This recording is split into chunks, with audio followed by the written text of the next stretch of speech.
दोस्तों नमस्कार, मैं अर्जुन पांडे बहुत स्वागत करता हूं आप सभी का प्यारा भारत पर। कैसे हैं आप सब। कल सुप्रीम कोर्ट में एक याचिका डालने का प्रयास किया गया जिसमें यह मांग की गई कि उदयनिधि स्टालिन ने सनातन के विरोध में जो बयान दिया, जो उन्होंने कहा कि सनातन धर्म डेंगू मलेरिया के समान है, तो उनके विरुद्ध एफआईआर की जाए और इस पूरे मामले में अर्जेंट हियरिंग की जाए। लेकिन भारत के chief justice of India D.Y.. Chandrachud ने इस पे अर्जेंट हियरिंग करने से मना कर दिया। उन्होंने कहा कि हर एक मामले के लिए प्रोसीजर होता है, आप प्रोसीजर से आइए। लेकिन यही सुप्रीम कोर्ट जब तीस्ता जावेद सीतलवाड़ को जमानत देनी होती है तब प्रोसीजर की बात नहीं करता है। मोहम्मद जुबैर को जब जमानत देनी होती है तब प्रोसीजर की बात नहीं करता है। याकूब मेनन, एक आतंकवादी जिसने बॉम्बे में बम ब्लास्ट की जिसमें 200 से अधिक लोग मारे गए, उसके लिए जब सुनवाई करनी होती तो रात को 3 बजे न्यायालय खुलता है, तब प्रोसीजर की बात नहीं होती है। दरअसल ये जो पूरा मामला है, जो अर्जेंट हियरिंग की मांग कर रहे थे, वो मद्रास हाईकोर्ट के एडवोकेट है बी जगन्नाथ। उन्होंने ये याचिका डाली थी। उन्होंने ये बोला कि तमिलनाडु में अभी तक उदयनिधि स्टालिन के विरुद्ध या फिर जो ये पूरा इन्होंने एक कॉन्फ्रेंस आयोजित किया था सनातन धर्म को इरेडिकेट करने के लिए, उसके जो आयोजन करता थे पीके शेखर बाबू, जो कि हिंदू मामलों के धर्मार्थ मंत्री भी हैं तमिलनाडु में, उनके विरुद्ध कोई भी एफआईआर नहीं हुआ है। जबकि पूरे देश में इस पे इतना हो हल्ला हो गया है, यहाँ तक कि प्रधानमंत्री नरेंद्र मोदी भी इस पे स्टेटमेंट दे चुके हैं, लेकिन उसके बावजूद एफआईआर नहीं हुई है। तो इसी मामले को लेकर वो गए थे, लेकिन supreme chief justice of India कह रहा है कि प्रोसीजर होता है। तो प्रोसीजर क्या होता है कि पहले आप निचली अदालतों में जाते हैं, उसके बाद धीरे धीरे ऊपरी अदालतों में पूरा मामला आता है। लेकिन तमिलनाडु में इतने दिन हो गए, एक एफआईआर तक नहीं होगी, तो क्या प्रोसीजर होगा इसका। और उन्होंने ये डिमांड की थी, जो याचिका उन्होंने डाली थी, उनकी याचिका में डिमांड केवल इतनी थी कि ये जो सनातन धर्म इरेडिकेशन कॉन्फ्रेंस जो किया गया था 2 सितंबर को, इसको अनकॉन्स्टिट्यूशनल घोषित किया जाए, क्योंकि इसमें कई सारे उस समय के राज्य के मंत्रियों ने भी पार्टिसिपेट किया था, जिसमें उदयनिधि स्टालिन स्पोर्ट्स मंत्री हैं, हिंदू धर्मांतर मंत्री पीके शेखर हैं। तो उसको अनकॉन्स्टिट्यूशनल घोषित किया जाए और सीबीआई इंक्वायरी की मांग की गई थी कि ये पूरे मामले की सीबीआई की जांच हो और इनको कहां कहां से फंडिंग मिल रही है, क्या देश विरोधी शक्तियां इसके पीछे, इस तरह के कॉन्फ्रेंस के पीछे कोई फंडिंग कर रही हैं, या फिर श्रीलंका का जो लिट्टे है वहां से कोई फंडिंग आ रही है, इसकी जांच होनी चाहिए। तो ये जो इनकी मांग है वो जायज़ थी, क्योंकि इस तरह की यदि बयानबाजी सनातन धर्म के विरुद्ध करेंगे, जो कि भारत देश सनातन धर्म का है, तो सनातन धर्म वाले भी इससे क्रोधित होकर वो भी बयानबाजी कर सकते हैं, वो भी किसी अन्य धर्मावलंबी के विरुद्ध, किसी अन्य मजहब धर्म के विरुद्ध ऐसा कह सकते हैं। तो उससे क्या होगा, दोनों धर्म के लोग आमने सामने हो जाएंगे, सड़कों पर दंगे जैसी स्थिति उत्पन्न हो जाएगी, देश में दंगा हो सकता है, गृह युद्ध हो सकता है। तो ये उससे किसको लाभ होगा, देश में यदि दंगा होता है या गृह जैसी स्थिति होती है तो उससे देश विरोधी शक्तियों को लाभ होगा, उससे जो देश विरोधी लोग हैं उनको लाभ होगा। लेकिन क्या इंडिया जो है I.N.D.I.A. जो ये इंडिया अलायंस है, ये लोग भी क्या ऐसा ही माहौल बनाना चाहते हैं कि देश में दंगे हो जाएं? क्योंकि 2024 में चुनाव है, यदि देश गृह युद्ध में फंसा तो इस तरह का माहौल बनाना कि मोदी एक इनकम्पिटेंट लीडर हैं, संभाल नहीं पा रहे हैं देश को, तो इनको लाभ होगा। तो क्या इससे भी एक संकेत मिल रहा है कि ये लोग क्यों इस तरह के स्टेटमेंट लगातार दे रहे हैं, लगातार इस तरह के स्टेटमेंट आ रहे हैं। और इनकी क्या मांग थी कि तमिलनाडु सरकार के हायर एजुकेशन डिपार्टमेंट से कि स्कूलों में, कॉलेजों में जो इस तरह के कॉन्फ्रेंस आयोजित किए जा रहे हैं सनातन धर्म के विरुद्ध, उस पर रोक लगाई जाए। क्योंकि अभी कल ही के एक रिपोर्ट है, मीडिया रिपोर्ट, उसमें दिखाया गया कि किस प्रकार से तमिलनाडु के कॉलेज में अपोजिंग सनातन धर्म के विरोध में एक पूरा एक स्पीच डिबेट ऑर्गेनाइज किया गया। उसमें विद्यार्थियों को यह टास्क दिया गया था कि सनातन धर्म को विरोध में आप लोग बोलिए। बाद में इसको लेके काफ़ी विरोध हुआ, हो हल्ला हुआ सोशल मीडिया पे, तो उसको वापस ले लिया गया। मैं आपको ये भी बता दे रहा हूँ कि तमिलनाडु के तिरुवरूर जिले की ये बात है, और थिरुवी का गवर्नमेंट आर्ट्स कॉलेज में ये इस तरह का मामला आया था जहाँ पे ऐसी बातें की गई थी। और चौथी इनकी डिमांड थी कि किस प्रकार से डीजीपी ने या पुलिस प्रशासन ने इस प्रकार से अनुमति दे दी इस प्रकार के कॉन्फ्रेंस आयोजित करने के, और जो भी इसके जिम्मेदार हैं उन पर कार्रवाई होनी चाहिए। ये चौथी डिमांड है। मैं मुख्य डिमांड बता रहा हूँ। ये जो याचिका की कल वो डिमांड हुई थी कि अर्जेंट हियरिंग इसको दी जाए, जिसको सीजीआई ने मना किया। क्या क्या डिमांड थी?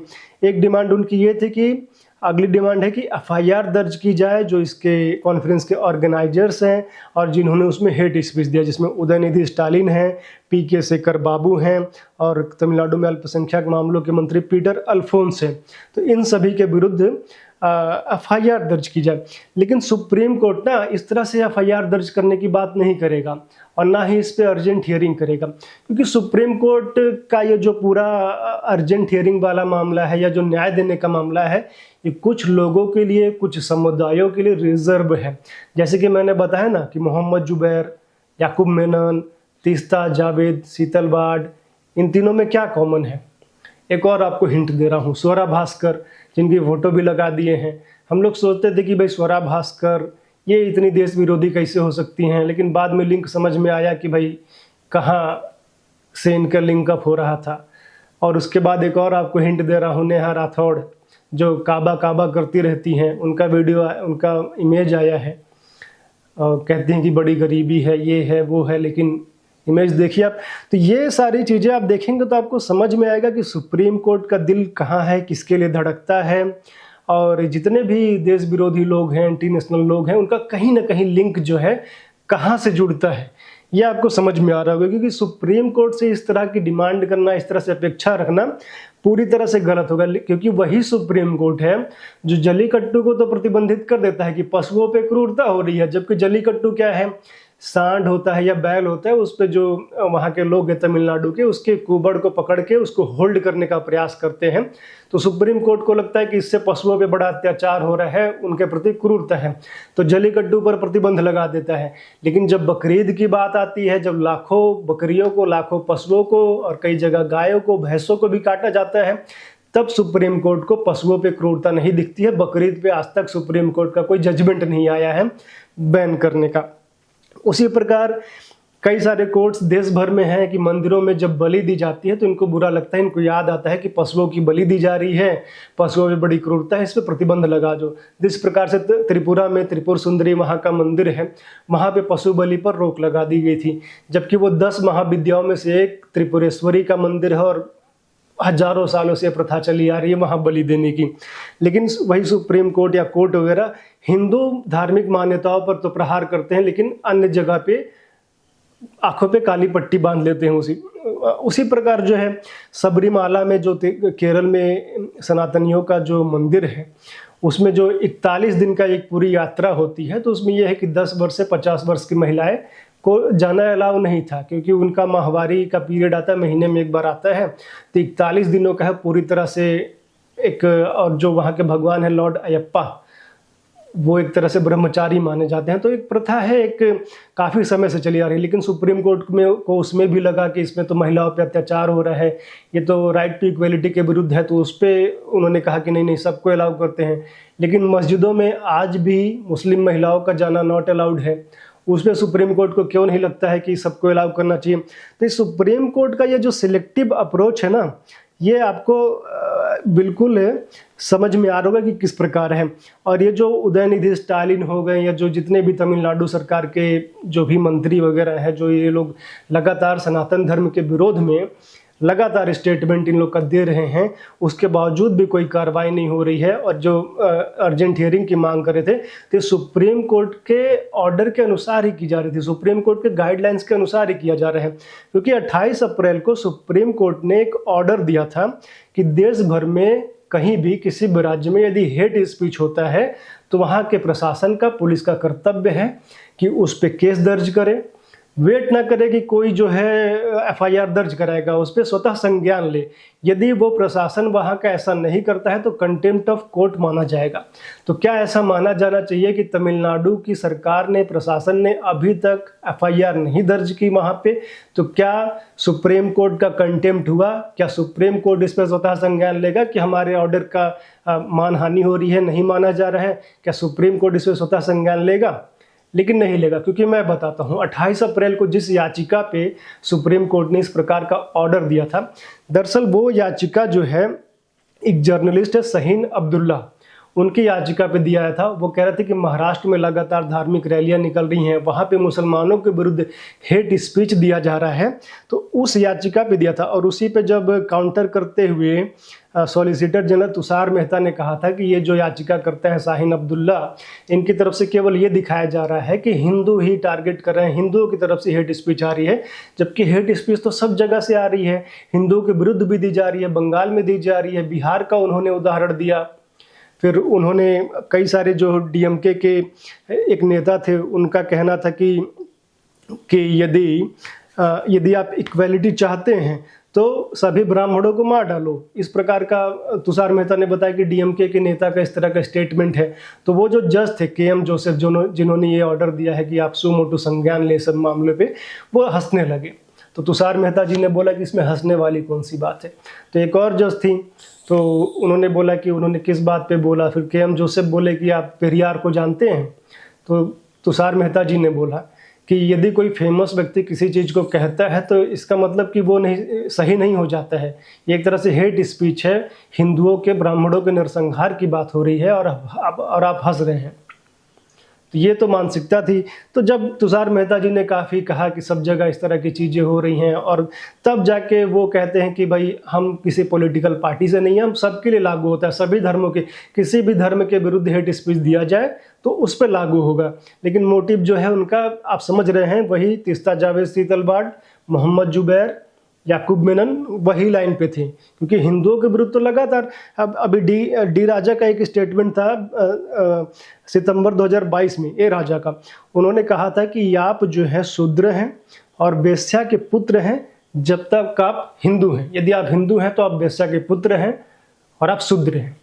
तो लगातार इस तरह के स्टेटमेंट आते रहते हैं। यहाँ तक कि जब नुपुर शर्मा वाला जो मैटर हुआ था, तो नुपुर शर्मा के विरुद्ध किस तरह से हेट स्पीच, सड़कों पे सरतन से जुदा के नारे लगे, पूरे देश में लगे। तो क्या सुप्रीम कोर्ट के वहाँ स्वतः संज्ञान नहीं लेना चाहिए था? उल्टे वो तो नुपुर शर्मा को दोषी उस मामले में ठहरा रहे थे, बाद में वो बैक ट्रैक किए।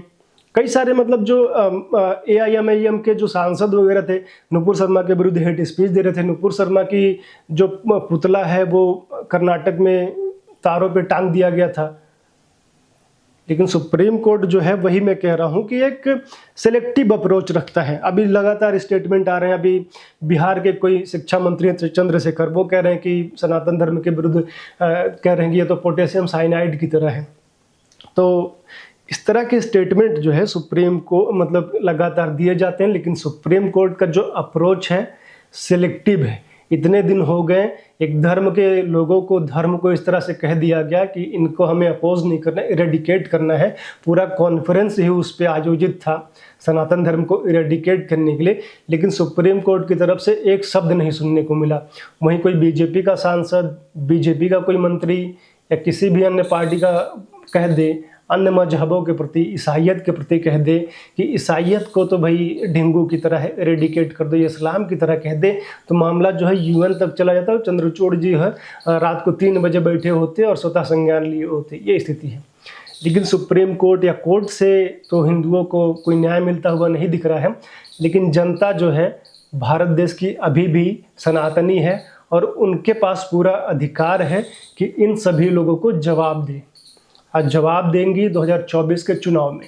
वो कैसे देंगे मैं आपको बताता हूँ। 2024 के चुनाव में दरअसल देखा जाए तो विपक्ष ने मोदी जी को बैठे बैठाए मुद्दा दे दिया। मोदी जी को 2024 में लगभग क्या 10 साल हो जाएंगे, 10 साल प्रधानमंत्री रहते हुए हो जाएंगे। तो 10 साल एक अच्छा खासा समय होता है किसी भी व्यक्ति के प्रति। एक एंटी इनकम्बेंसी बन जाती है, लोग बोर हो जाते हैं कि अरे मोदी जी तो वही चीज़ें रोज रोज। लेकिन अब जो है, जो इस तरह का स्टेटमेंट दे दिया सनातन धर्म के विरुद्ध कि सनातन धर्मावलंबियों को इरेडिकेट करना और समाप्त करना है, तो ये बातें मैं आपको बता रहा हूँ कि भारत भर में गांव-गांव में जा रही है। स्टेटमेंट उन्होंने दिया तमिलनाडु में, लेकिन जहाँ तक मैं घूम रहा हूँ भारत के उत्तर प्रदेश के गाँव में, वहाँ लोग कह रहे हैं कि यार ये तो मतलब हम ही को समाप्त करने पे लगे हैं। इस तरह का आप समझिए। तो लोगों के जब अस्तित्व पे खतरा आ जाएगा, जब उनके अस्तित्व पे संकट आ जाएगा, तो वो ये नहीं देखेंगे कि एक व्यक्ति 10 साल से लगातार प्रधानमंत्री यार कुछ चेंज करते हैं। अस्तित्व पे संकट आता है तो सबसे पहले लोग उसके पास दौड़ते हैं जो उसकी रक्षा कर सकता है, और रक्षा करने में बस एक ही व्यक्ति उन्हें इस समय दिखेगा, नरेंद्र मोदी, भारतीय जनता पार्टी। तो इतना बड़ा ब्लंडर किया है इन अपोजिशन वालों ने। भले इनकी मंशा लगातार जो भी रही है सनातन धर्म को इरेडिकेट करने के लिए, लेकिन इस तरह से 24 के चुनाव से पहले देना एक उनका मैं बहुत बड़ा ब्लंडर मानता हूँ। और मोदी जी ने इस पूरे मौके को भुनाया है। उन्होंने अपने मिनिस्टर्स को बोला है कि इसको हल्के में नहीं लेना है, इसका जवाब देना चाहिए, इस पर टेक ऑन करना चाहिए। और उनके मंत्रियों ने, बीजेपी के जो भी नेता हैं, उन्होंने इस पर काम करना शुरू कर दिया है। लगातार प्रतिदिन आप देख रहे हैं कुछ ना कुछ प्रेस कॉन्फ्रेंस वगैरह आयोजित हो रही हैं। और जो अब कुछ इस तरह के लगातार स्टेटमेंट भी आने फिर से शुरू हो गए जो बीच में बंद हो गए थे। एक स्टेटमेंट जैसा पहले आया था ना, 2009 की बात है, जब वरुण गांधी स्टेटमेंट देते थे कि सनातनियों की तरफ, हिंदुओं की तरफ जो देखेगा उसके हाथ तोड़ देंगे, उसकी आंखें नोच लेंगे। उस तरह के स्टेटमेंट कुछ कम हो गए थे। पीटने के लिए, मारने के लिए, उसका हक छीनने के लिए जो हाथ हिंदू के ऊपर उठेगा उस हाथ को वरुण गांधी। लेकिन आप जब सनातन के विरुद्ध इस तरह का स्टेटमेंट देंगे, पुलिस कुछ नहीं करेगी, सुप्रीम कोर्ट शांत रहेगी, तो इधर से जवाब मिलेगा जो सनातनियों को रिप्रेजेंट करने की बात करते हैं कि हम सनातनियों के साथ हैं। तो जवाब मिला है। केंद्रीय मंत्री हैं भारत सरकार में गजेंद्र सिंह शेखावत, और शायद इस बार राजस्थान में मुख्यमंत्री के दावेदार भी हैं। उनका कहना है कि हम हाथ तोड़ देंगे, जो सनातन का विरोध करेगा उसकी आंखें फोड़ देंगे। उन्होंने एक रैली में कहा, वीडियो देख सकते हैं। हमारा प्रताप है, हम सबको उनकी सौगंध उठा करके खड़े होना पड़ेगा कि हम इस सनातन पर हमला करने वालों को बर्दाश्त नहीं करेंगे। हम बर्दाश्त नहीं करेंगे, हम उनको उखाड़ करके फेंक दें और चुनौती के साथ में खड़ा होना पड़ेगा। जो सनातन के विरोध में बात करेगा उस हर बोलने वाली, शब्द बोलने वाली जबान को हम खींच करके बाहर निकाल देंगे। जो सनातन की तरफ आंख उठा करके देखेगा उस उठने वाली हर एक आंख को हम उंगली डाल करके आंख को बाहर निकाल देंगे। हम चुनौती देते हैं कि सनातन के विरुद्ध बात करने वाला कोई भी व्यक्ति इस देश में जो है अपनी राजनीतिक ताकत और हैसियत बना करके नहीं रख पाएगा। तो इस तरह का स्टेटमेंट जब आने लगेगा तो विपक्ष को फिर मुंह छिपाने की जगह नहीं मिलेगी, कहाँ जाए। इस तरह से जब बीजेपी आक्रामक हो जाएगी, फिर ये कहेंगे कि हेड स्पीच हो रहा है, तो बीजेपी कहेगी कि उदयनिधि स्टालिन ने इतना स्टेटमेंट दिया, डी राजा ने स्टेटमेंट दिया, बिहार के मंत्री दे रहे हैं, राहुल गांधी दे रहे हैं, कांग्रेस के अध्यक्ष मल्लिकार्जुन खड़गे के पुत्र दे रहे हैं। तब तो सुप्रीम कोर्ट उस पर स्वतः संज्ञान नहीं ले रहा है। अब जब शेखावत जी कहेंगे, जब मोदी जी कहेंगे, जब अनुराग ठाकुर कहेंगे, तो किस हिसाब से सुप्रीम कोर्ट क्या मुंह लेके आएगा और कहेगा कि हेड स्पीच पे कार्रवाई करो। तो ये इनको बहुत ही महंगा पड़ने वाला है। और महंगा अभी से पड़ने लगा ही नहीं, समझ में आने लगा है। एमके स्टालिन कह भी रहा है, बैकफुट पे चला गया है और कह रहा है कि ये मोदी जी इसका बहुत लाभ उठा रहे हैं। चलो हम लोग सनातन पे आप लोग बात मत करो, अब बात आप लोग करो करप्शन पे, करप्शन की बात शुरू करो कि मोदी ने कितना करप्शन किया है। लेकिन करप्शन का इनके पास मुद्दा ही नहीं है, इसीलिए तो ये लोग सनातन पे जा रहे हैं। और जहाँ तक विकास की बात होगी तो इन 10 सालों में इतना ज़बरदस्त काम हुआ है कि वो उस पर वोट ही नहीं मांग सकते हैं विपक्ष वाले।